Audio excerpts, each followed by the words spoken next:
सत्संगत जी प्रेम से कहना। सत्संगत महाराष्ट्र के 47वें संत समागम के अवसर पर आप सभी के इस विशाल रूप में दर्शन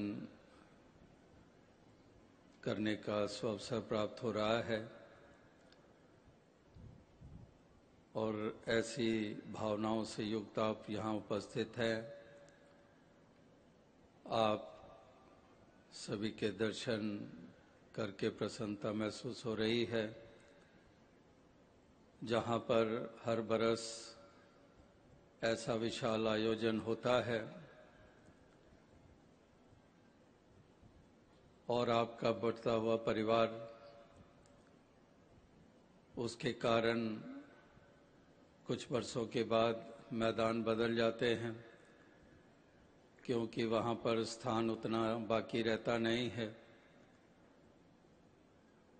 और ये पहली दफ़ा यहाँ पर खारगढ़ के इलाके में ये आयोजन हो रहा है। पिछले कुछ बरस नवी मुंबई के ही अरौली के इलाके में जनवरी के महीने में ही लगभग इन्हीं दिनों में समागम के आयोजन होते आए और उससे पहले कहीं पर बांद्रा रिक्लेमेशन ग्राउंड, कहीं पर नेशनल पार्क की तरफ, कभी परेल, कभी दादर, कभी नरदुल्ला टैंक मैदान, पता नहीं कितने ही मैदान कहाँ से ये यात्रा आरंभ हुई मुंबई में। तो आज इतना विशाल रूप जहाँ पर महाराष्ट्र के कोने कोने से भक्तजन चल कर आए और उसके अलावा भी अन्य स्थानों से और विश्व के अनेकों मुल्कों से महापुरुष चल कर आए, जो कि ऐसे मौके, ऐसे अवसर को एक और ऐसा अवसर मान रहे हैं, ऐसे आयोजन का उसको एक अवसर के रूप में देखते हैं। जहां पर नवंबर के महीने में दिल्ली का सालाना संत समागम होता है, तो वहां पर भी अनेकों भक्तजन पहुंचते हैं और इस मौके पर भी फिर से यहाँ पर पहुंचकर अपनी ये खुराक लेते हैं, जो खुराक जीवन को और ऊंचाइयों तक ले जाती है, जो एक मजबूती देती है, जो मानसिकता को अपनी उस पटड़ी पर रखती है जो कि भक्तों वाली मानसिकता है। तो इस जज्बे से युक्त होकर कई तो दिल्ली में नहीं पहुंच पाते, तो उन्होंने यही निश्चय कर लिया होता है कि चलो दिल्ली नहीं जा पाए तो मुंबई चले जाएंगे, क्योंकि वहां पर भी दिल्ली जैसा ही रूप बन जाता है। ऐसा ही एक विशाल रूप जहां पर प्यार की महक आ रही है, जहां पर केवल प्रेम की बातें नहीं हो रही हैं, जहां पर मंच से जिसको भी शब्दों के द्वारा अपने भाव रखने का मौका मिला, उन्होंने एक नुमाइंदगी की आप सभी की, क्योंकि हर किसी को मौका तो मिल नहीं सकता, वरना तो अपनी बात रखने में सक्षम आपने मिसालें देख ही ली हैं आंखों के सामने कि छोटे से बच्चे भी पुरजोर ढंग से और आवाज से ये सत्य का पैगाम औरों तक पहुंचाने में सक्षम है, चाहे वो छोटा सा बच्चा क्यों ना हो। तो चंद ऐसे भक्तों को मौका मिलता है समय की मर्यादा के हिसाब से, सीमित समय को ध्यान में रखते हुए, वरना तो अपनी बात रखने में कितने कितने सक्षम हैं, जो असरदायक ढंग से ये सच का पैगाम दे सकते हैं, मानवीय गुणों का बयान कर सकते हैं।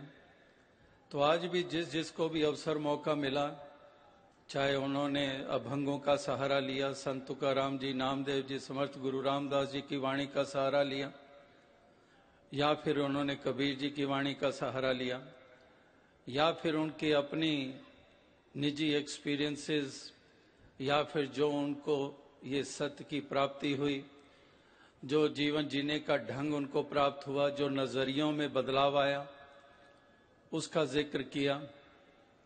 और पीड़ा भी जताई जो संसार के गिरते हुए म्यार को देखकर महसूस होती है।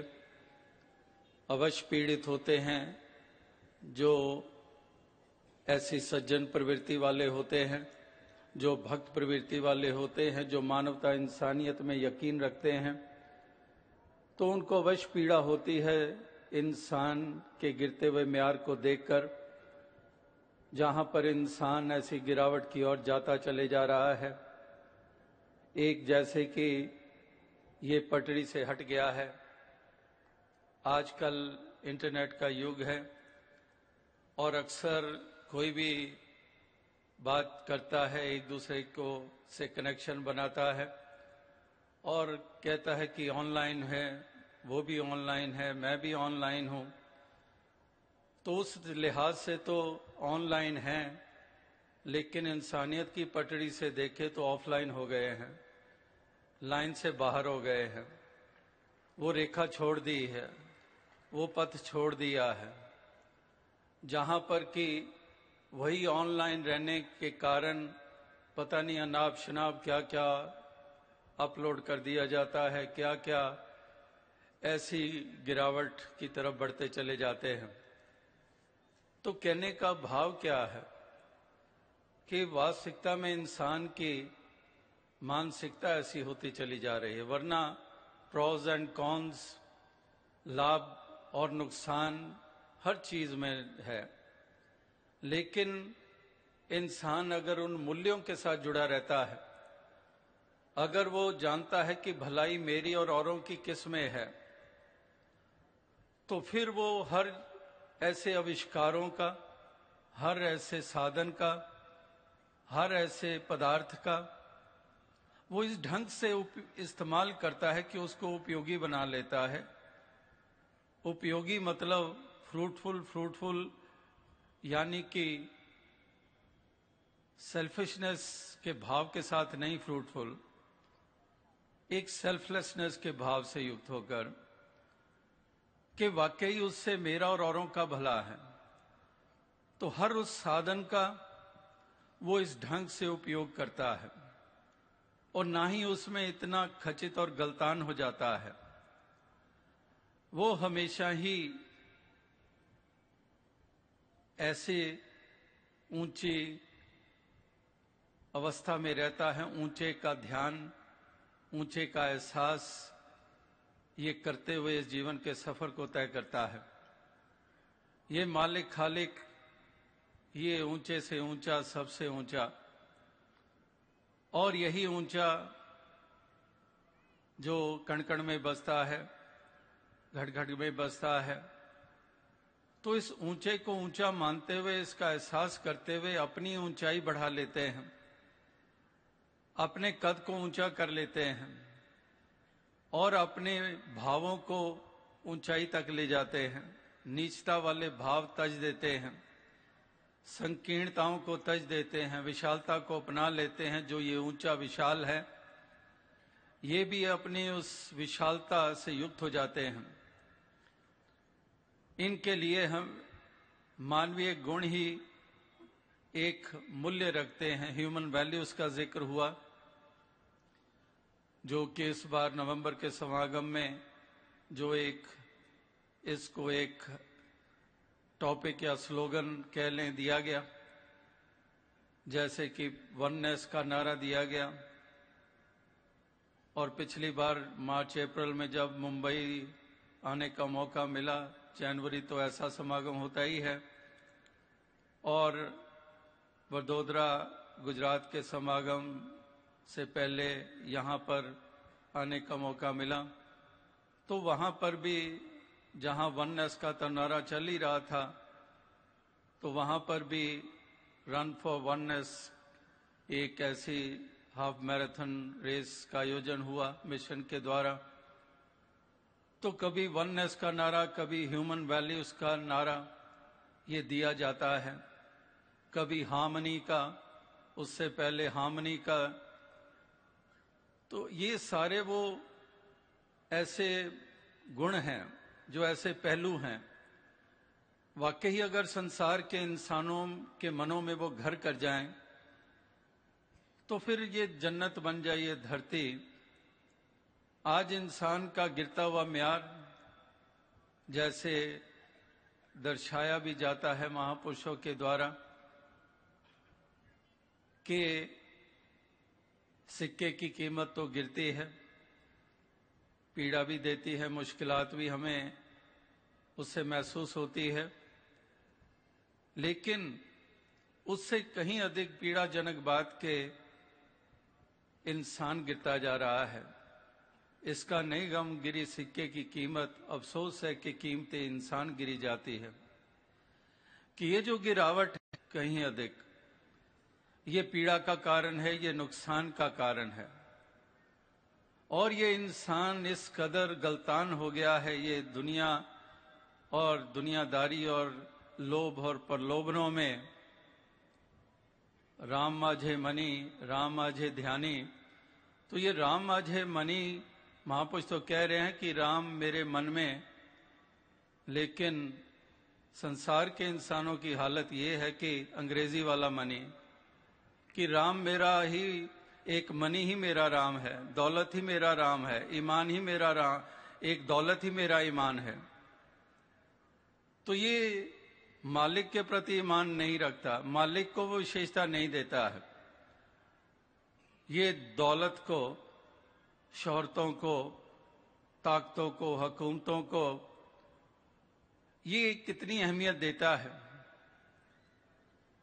कि ये मालिक को आंखों से ओझल करता है। तो इसलिए ये गिरावट कि जिसके लिए रुपया पैसा ही भगवान है, ईमान है, उससे हटकर कुछ नहीं है, उसी के लिए ये सब कुछ करेगा, उसी के लिए अपनों को बेगाना बनाएगा, उसी के लिए दूसरों का हक छीनेगा, तो फिर ये गिरावट और दूसरों को भी पीड़ा देने वाली चाल। तो संत भक्तजन वो यही इंसानों को ये संदेश और ये पैगाम ये देते आ रहे हैं कि हे मानव, हे इंसान, तू इस धरती पर पैदा हुआ है इंसान मानव के रूप में, तो ये तुझे अमोलक श्वास मिले हैं और इन श्वासों का तू किस तरह से इस्तेमाल कर रहा है, जरा जागरूक हो और एहसास करके ये समा तेरा बीता जा रहा है। अभी नए वर्ष को हुए 23 दिन हुए हैं, 24वां दिन चल रहा है और इस नए वर्ष में ही उत्तर प्रदेश, पंजाब, हरियाणा और अभी यहाँ आते हुए रास्ते में 3 स्थान मध्य प्रदेश के, तो वहां पर भी दास नए साल का अवश्य जिक्र कर रहा था कि अभी 365 दिन में जो जो बीच में दिन निकलते थे तो उसका जिक्र करता था।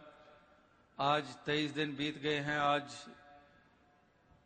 उसका जिक्र कर रहा है कि ये श्वास, ये पल, एक क्षण ये हाथों से निकलते जा रहे हैं। ये हमारा जीवन कितना मूल्यवान है और इसको हम मूल्यवान, आप ही इसकी हम कीमत डालते नहीं हैं।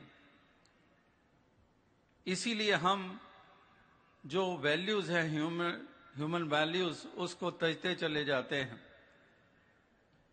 तो हम खुद ही अपने श्वासों का मोल नहीं डालते।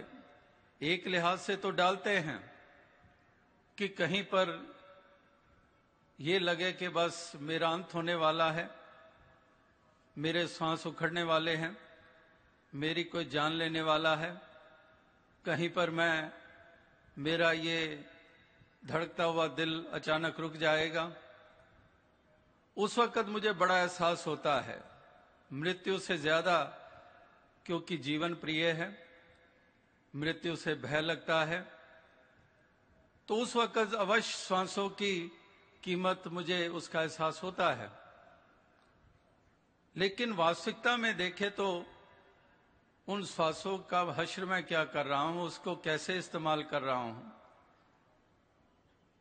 तो इंसान अगर वाकई ही गौर करे, और महापुरुष भक्तजन वही जो है इंसान का ध्यान इस ओर दिलाते हैं, जो इंसान को एहसास कराते हैं कि इंसान इस जीवन को सजा ले, संवार ले ऐसी भावनाओं से, ऐसे गुणों से, और उसी के अंतर्गत कर ले ऐसा सुंदर व्यवहार जिसके कारण तेरी शोभा भी बनेगी, जिसके कारण तू वास्तविकता में माना जाएगा कि तूने अपने जीवन का, अपने श्वासों का, अपने लम्हों का, अपने पलों का तूने उसकी कीमत डाली है, क्योंकि तूने उसके अंतर्गत तूने अब जीवन के सफर को तय किया है।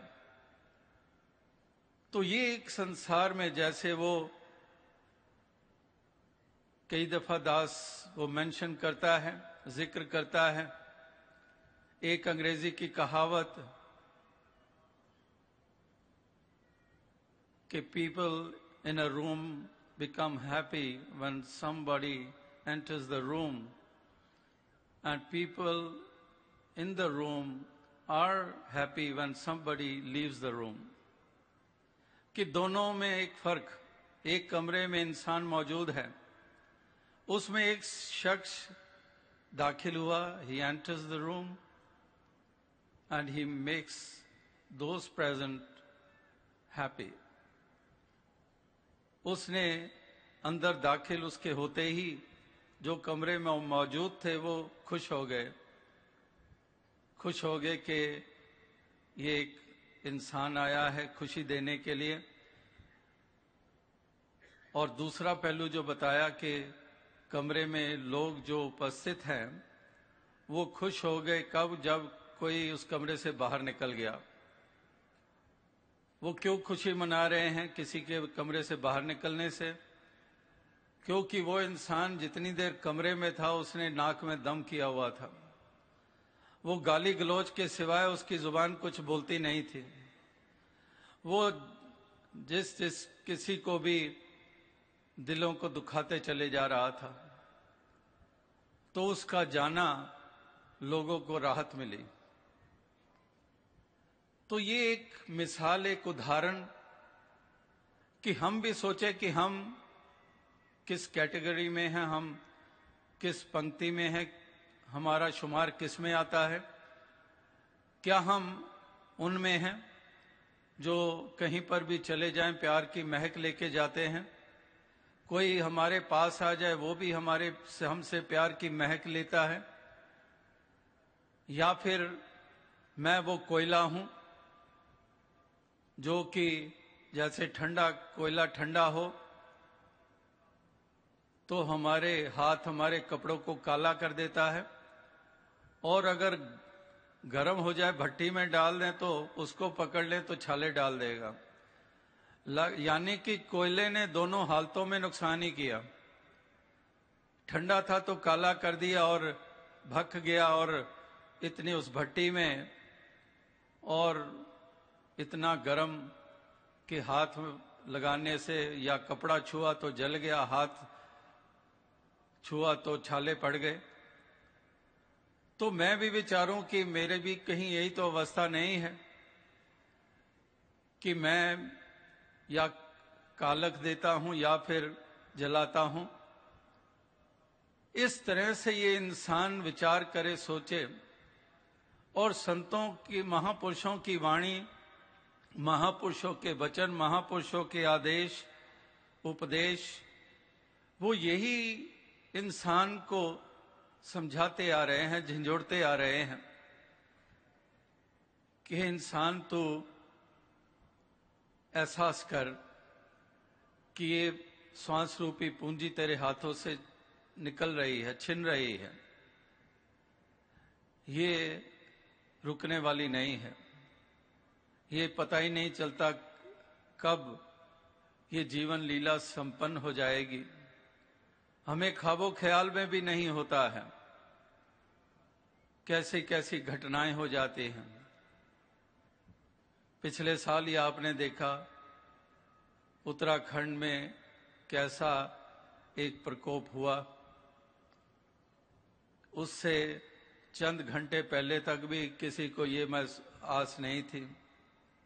या फिर कोई भी ऐसी घटना घटित होती है, कहीं गुजरात में भूकंप हुआ, कहीं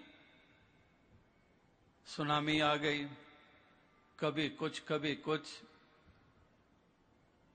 तो ये मालूम नहीं पड़ता है कि क्या से क्या हो जाता है। या फिर जैसे पहले कहा कि चाहे अच्छे भले घर में बैठे हैं या किसी से बात कर रहे हैं और बात करते करते ही अचानक एक ऐसा कार्डियक अरेस्ट हो जाता है कि आवाज भी नहीं जुबान से निकलती, वहीं पर खामोशी हो जाती है।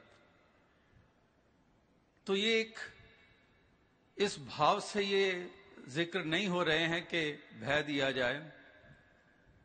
एक सच्चाई है, एक सच्चाई के बयान को अगर उसको कहे कि ये भय दिया जाता है, भय नहीं दिया जाता है। प्रार्थना तो यही की जाती है कि प्रभु सबको लंबी उम्र दे, लेकिन सच्चाई तो सच्चाई है। आंखें बंद कर लेने से वो सत्य तो दूर नहीं हो जाता है, उसमें तो बदलाव नहीं आ जाता है क्योंकि तुमने आंखें बंद कर ली हैं। सत्य से आंखें हटा ली हैं तुमने, लेकिन सत्य तो वही है, तो वैसा ही है।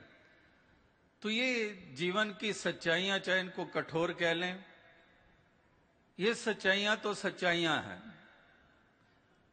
कोई चाहता नहीं है कि वो मेरे पे भी लागू हो जाए, लेकिन फिर भी एक्सपेक्टेशंस के से हटकर जीवन में कुछ ना कुछ हो जाता है। तो महापुरुष संत जनों ने इसीलिए इंसान को बताया कि एक एक पल जो तू बिता रहा है उसको आधार बना ले कि अगले श्वास अगर मालिक दे तो वो भी तू सुंदर ढंग से उसको निभा दे। एक ऐसा आधार बना ले, चाहे वो जीवन में चाहे कैसी भी एक परिस्थितियां हो, एक स्टम्बलिंग ब्लॉक जैसे कहते हैं, बिकम्स अ स्टेपिंग स्टोन, उनके लिए जो एक स्टम्बल हुए लेकिन उन्होंने फिर भी अपने आप को संभाल लिया। परिस्थितियां ऐसी आ गई कि कहीं पर इंसान गिर के और फिर और गिरावट की ओर जा सकता है, लेकिन वो भी है जो संभल जाते हैं और फिर वर्तमान को इस कदर संभालते हुए आगे फिर जितना भी समय हाथ में आता है उसको फिर संभल कर ही वो उस यात्रा को तय कर लेते हैं। तो ऐसी एक शिक्षाएं ये तमाम भक्तों, संतों, महात्माओं ने ये इंसानों को दी हैं, हर युग में, हर दौर में दी हैं। और जिसने भी इसकी अहमियत को जाना, इसको यूं ही फजूल की बात नहीं माना, जिन्होंने इसकी अनदेखी या इसको अनसुना नहीं किया, उन्होंने तो लाभ प्राप्त कर लिया। सतयुग में पैदा हुए, लाभ प्राप्त कर लिया। द्वापर में, त्रेता में हुए, लाभ प्राप्त कर लिया। द्वापर में पैदा हुए तो जीवन सफल कर लिया।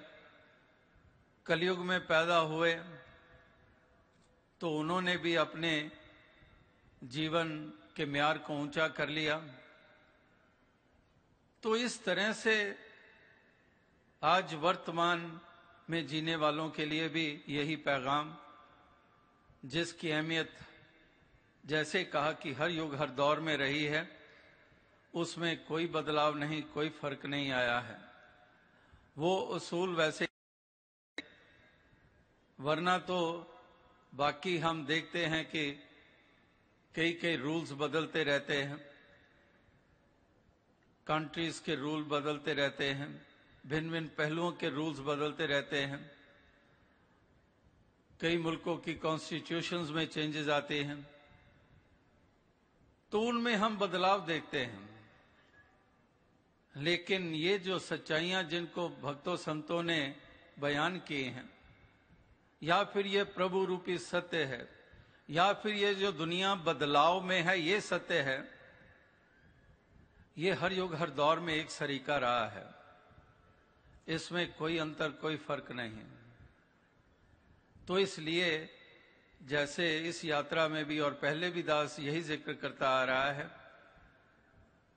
कि जो जो भी इस जीवन के सफर को तय कर रहा होता है उसका वो वर्तमान होता है। कोई जनरेशन किसी सदी, सेंचुरी, किसी युग, एज में हुआ हो, तो हर कोई जो इस मानव तन में आता है और जब तक उसके सांस चलते हैं उसके लिए वो वर्तमान होता है। और हम जो अब इस वक्त कह सुन रहे हैं, हमारे लिए ये वर्तमान है। कहने वाले और सुनने वाले दोनों ने ही इस वर्तमान की संभाल करनी है। इस वर्तमान को ही उपयोगी बनाना है। इस वर्तमान में ही मंजिले मकसूद को पाना है।